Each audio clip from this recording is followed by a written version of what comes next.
Hi കൂട്ടുകാരെ, പുതിയൊരു വീഡിയോയിലേക്ക് എല്ലാവർക്കും സ്വാഗതം.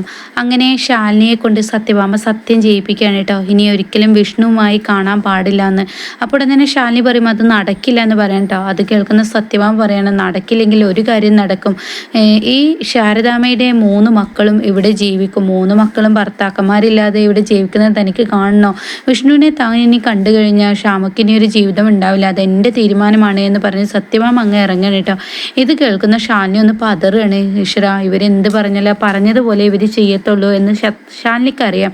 അങ്ങനെ ശാലിനി സത്യമേ എന്ന് പറഞ്ഞാൽ വിളിക്കുമ്പോൾ എന്താ ശാരദാമ്മയുടെ അതേ ജീവിതം നിനക്കും വേണമെന്നാ നീ പറഞ്ഞത്? അല്ല, ഞാൻ എന്തായാലും വിഷ്ണുവേട്ടനെ വിളിക്കില്ല. എൻ്റെ ശ്യാമയുടെ ജീവിതത്തിന് യാതൊരു കുഴപ്പങ്ങളും വരരുതെന്ന് പറയട്ടോ. അങ്ങനെ വഴിക്ക് വരികയാണെങ്കിൽ നിനക്ക് നന്ന്, എന്നാൽ എൻ്റെ കയ്യിൽ തൊട്ട് സത്യം ചെയ്യുമെന്ന് പറയട്ടോ. അങ്ങനെ ശാലിനി സത്യം ചെയ്ത് കൊടുക്കുമ്പോൾ സത്യഭാമ ശാലിയുടെ മുടിയൊക്കെ ഒന്ന് അങ്ങോട്ട് ബാക്കിലോട്ട് ഇട്ട് ഇങ്ങനെ നല്ല കുട്ടിയായിരുന്ന നിനക്ക് തന്ന്.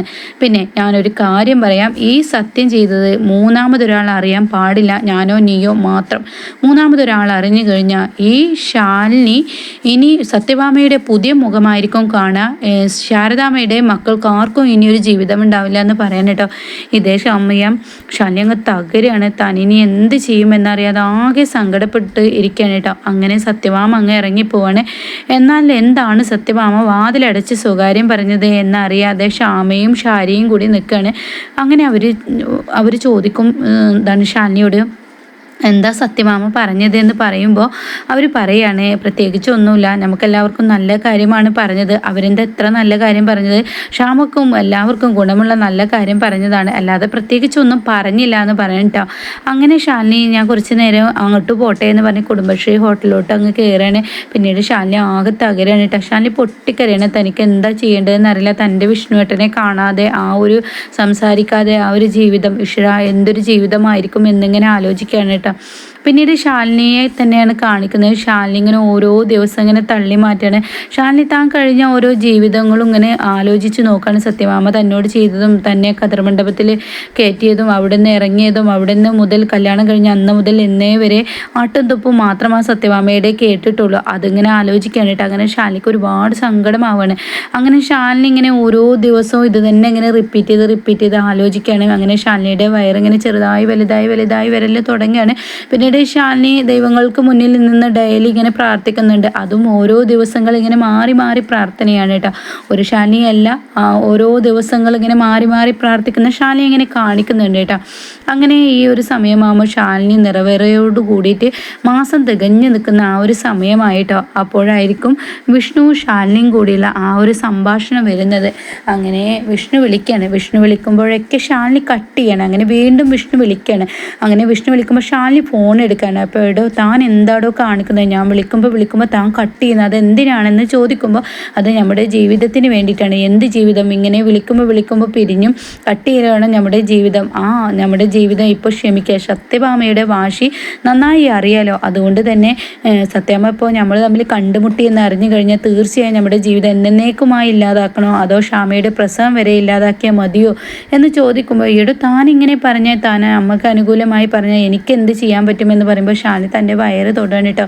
ഈശ്വര, ഇപ്പോൾ ഞാനും വിഷ്ണുവേട്ടനും കണ്ടു കഴിഞ്ഞാൽ ഞാൻ കുഞ്ഞിനെ വയറ്റിലിടുന്നത് വിഷ്ണുവേട്ടൻ അറിയില്ലോ എന്ന ഭാവത്തിൽ ഇങ്ങനെ നിൽക്കണം കേട്ടോ. എടോ താൻ എന്താടോ ഞാൻ പറഞ്ഞതിന് മറുപടി പറയാത്ത?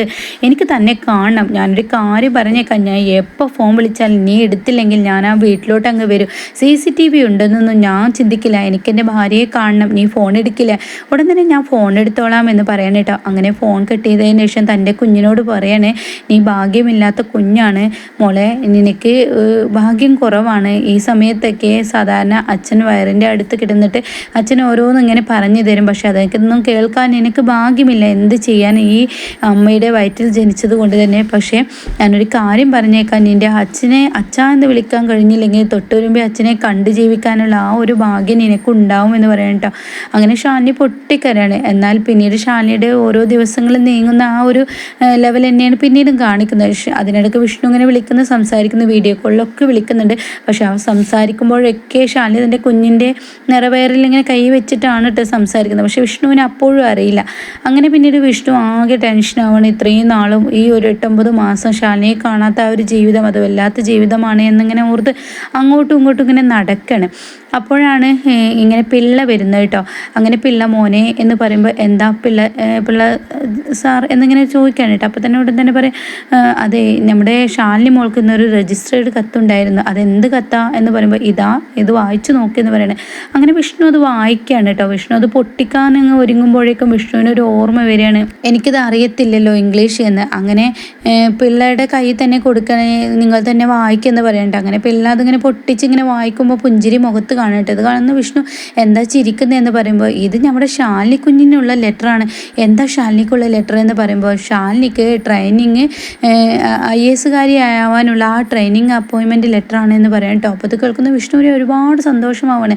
അങ്ങനെ വിഷ്ണുവിന് ഇത് കേട്ട ഉടനെ തന്നെ വിഷ്ണു സന്തോഷം കൊണ്ട് ഇങ്ങനെ തുള്ളുകയാണ്. അപ്പോൾ പിള്ള പറയാൻ ഞാൻ കൊണ്ടു കൊടുത്തോളാം എന്ന് പറയുമ്പോൾ വേണ്ടടോ, ഇത് ഞാൻ തന്നെ കൊണ്ടു കൊടുക്കണം, കാരണം എൻ്റെ ശാലിനിക്ക് എൻ്റെ കൈകൊണ്ട് തന്നെ ആവണം ഈ ഒരു ലെറ്റർ കൊടുക്കേണ്ടത്, അപ്പം ഞാൻ തന്നെ കൊണ്ടു കൊടുക്കാമെന്ന് പറഞ്ഞ് അങ്ങോട്ടേക്ക് പോകാൻ ഒരുങ്ങുമ്പോൾ പിള്ള പറയാണ് സത്യാമ്മ അറിഞ്ഞു കഴിഞ്ഞാൽ ഇനി ഇതിന്മേ എന്ത് പ്രശ്നമാണെങ്കിലും വരട്ടെ, എൻ്റെ ശാലിനിയുടെ ഈ സ്വപ്നം എൻ്റെ സ്വപ്നം പോവാണ്, ഞാൻ പോവാണ്, അതുകൊണ്ട് എനിക്ക് തന്നെ ഇത് കൊണ്ടു കൊടുക്കണം എന്ന് പറയാൻ കേട്ടോ.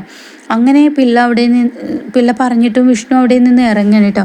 ഇതേ സമയമാണെങ്കിൽ ശാലിനി തൻ്റെ വിഷ്ണുവിനെ കുറിച്ച് ആലോചിക്കുകയാണ്. ഇനിയിപ്പോൾ എന്ത് ചെയ്യും, വിഷ്ണുട്ടനെ എനിക്ക് കാണാനും പറ്റില്ല, വയറാണെങ്കിലോ വലുതായിരിക്കുന്നു, താൻ പ്രസവത്തിൻ്റെ ആ സമയമായിരിക്കുന്നു, ഇനി എന്ത് ചെയ്യുന്നതൊക്കെ ഇങ്ങനെ ആലോചിച്ച് ഇങ്ങനെ നിൽക്കുമ്പോഴാണ് കേട്ടോ അങ്ങോട്ടേക്ക് ഇങ്ങനെ ആ സമയത്താണ് ശാലിനിയുടെ ഫോൺ അടിക്കുന്നത് കേട്ടോ. അങ്ങനെ ശാലിനി ഓടി വന്നെടുക്കുമ്പോൾ വിഷ്ണുവേട്ടനാണല്ലോ, എന്തിനായിരിക്കും ഈ അർദ്ധരാത്രി വിളിക്കുന്നത് എന്നുള്ള ഭാവത്തിൽ ഫോൺ എടുക്കണം. അപ്പോൾ വിഷ്ണു പറയാണ് എടോ ഞാൻ തൻ്റെ അടുത്തോട്ട് വരികയാണെന്ന് പറയട്ടോ. അത് കേട്ടോടെ തന്നെ എന്തിനാ എൻ്റെ അടുത്തോട്ട് വരുന്നത്, ഇപ്പോൾ ഈ സമയത്ത് എന്താണോ താൻ ചോദിക്കുന്നത്, ഞാൻ നിൻ്റെ ഭർത്താവാണ്, നിന്നെ കാണാൻ എനിക്ക് വരണ്ടേ, ഇനി എനിക്ക് നിന്നെ കാണാതിരിക്കാൻ കഴിയില്ല. അപ്പോൾ ഉടൻ തന്നെ ശാലിനി ഈശ്വര ഇപ്പോൾ വന്നു കഴിഞ്ഞാൽ പ്രശ്നമാണല്ലോ, എന്തായാലും വിഷ്ണുവേട്ട ഒരു 2 ദിവസം കഴിഞ്ഞ് എന്താണോ താൻ 2 ദിവസത്തിൻ്റെ കാര്യം പറയുന്നതെന്ന് പറയാം കേട്ടോ.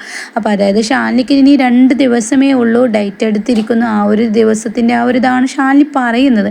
പക്ഷേ വിഷ്ണു ചോദിക്കുകയാണ് എന്താണ് ഈ 2 ദിവസം എന്ന്. അപ്പോൾ തന്നെ ശാലിനി പറയാണ് അതേ ക്ഷമയുടെ പ്രസവത്തിന് ഇനി 2 ദിവസമല്ലേ ഉള്ളൂ, അക്കാര്യം ഞാൻ പറഞ്ഞതാണെന്ന് പറയാം കേട്ടോ. അപ്പോൾ അത് കേൾക്കുന്ന അങ്ങനെയാണോ, എന്നാലും വേണ്ടില്ല, എനിക്ക് തന്നെ കണ്ടേ പറ്റുള്ളൂ, എനിക്ക് അർജൻറ്റായി കാണണം. അപ്പോൾ ഇവിടെ CCTV ഉണ്ടല്ലോ, സത്യമ്മ അറിഞ്ഞു കഴിഞ്ഞാൽ ഇനി ഒരു പ്രശ്നമാവും. ഇല്ലടോ സത്യമ്മ അറിയില്ല, അമ്മ അറിയാതെ നമുക്ക് കാര്യങ്ങൾ കൈകാര്യം ചെയ്യാൻ, CCTV ഇല്ലാത്ത ഭാഗത്ത് നീ വന്നാൽ മതി, അതിനൊക്കെ അതിൻ്റേതായ വഴികളുണ്ട്, നീ വാ എന്ന് പറയുമ്പോഴും ശാലിനി കൂട്ടാക്കുന്നില്ല കേട്ടോ. ശാലിനി പറയണേ ഇല്ല ഞാൻ വരുന്നില്ല എന്ന് പറയട്ടോ. അപ്പോൾ ഇത് കേൾക്കുന്ന വിഷ്ണു പറയണേ എടോ തന്നെ എനിക്ക് കണ്ടേ പറ്റുള്ളൂ, തൻ്റെ IASൻ്റെ ആ ട്രെയിനിങ്ങിനുള്ള ആ ഒരു രജിസ്റ്റേർഡ് ലെറ്റർ എൻ്റെ കയ്യിൽ കിട്ടിയിട്ടുണ്ടെന്ന് പറയുമ്പോൾ ശാലിനി ആകെ ഞെട്ടിപ്പോവാണ്. അങ്ങനെ ഇനി ശാലിനിയും വിഷ്ണുവും നേരിൽ കാണാൻ പോവുകയാണ്. അതൊരു മതിലിന് സൈഡിൽ വെച്ചിട്ടായിരിക്കും കാണുക. വിഷ്ണു ശാലിനിയെ നേരിൽ കാണും, 8-9 മാസങ്ങൾക്ക് ശേഷം അവർ തമ്മിൽ നേരിൽ കാണും. പക്ഷേ വിഷ്ണു ഇങ്ങനെ പെട്ടെന്ന് ഇടപെടുന്നതിനെയുള്ള കാട്ടിക്കൂട്ടൽ ആയതുകൊണ്ട് തന്നെ വിഷ്ണു ശാലിനിയെ മുഴുവനായി കാണില്ല, ശാലിനി ഗർഭിണിയായത് കാണില്ല. എന്തായാലും നാളെയാണ് ശാലിനിയുടെ പ്രസവം റീമേക്കിൽ വരുന്നത്, അതായത് നാളത്തെ എപ്പിസോഡിലാണ് ശാലിനിയുടെ പ്രസവം വരുന്നത് കേട്ടോ. അങ്ങനെ ഇനി ശാലിനി പ്രസവിക്കും. അവിടെയാണ് ഇനി ടെസ്റ്റ് കിടക്കുന്നത്. 8-9 മാസം ശാലിനി ഡോക്ടറെ കാണാനോ CCTV വെച്ചത് കൊണ്ട് തന്നെ പുറത്തിറങ്ങുകയോ ഒന്നും ചെയ്യാതെ ഇരിക്കുന്നത് കൊണ്ട് തന്നെ ഇനി ശാലിനിക്ക് വമ്പൻ ടെസ്റ്റാണ് വരാൻ പോകുന്നത്. അങ്ങനെ സത്യഭാമ ഇറക്കി വിട്ടതിൽ ഇനി ശാലിനിക്ക് ഒരു IAS പദവി കിട്ടുകയും തൻ്റെ കുഞ്ഞിനെ തൻ്റെ മാറോട് അണക്കാനുള്ള ആ ഒരു ഭാഗ്യമൊക്കെ ശാലിനിക്ക് കിട്ടാൻ പോവാണ് കേട്ടോ.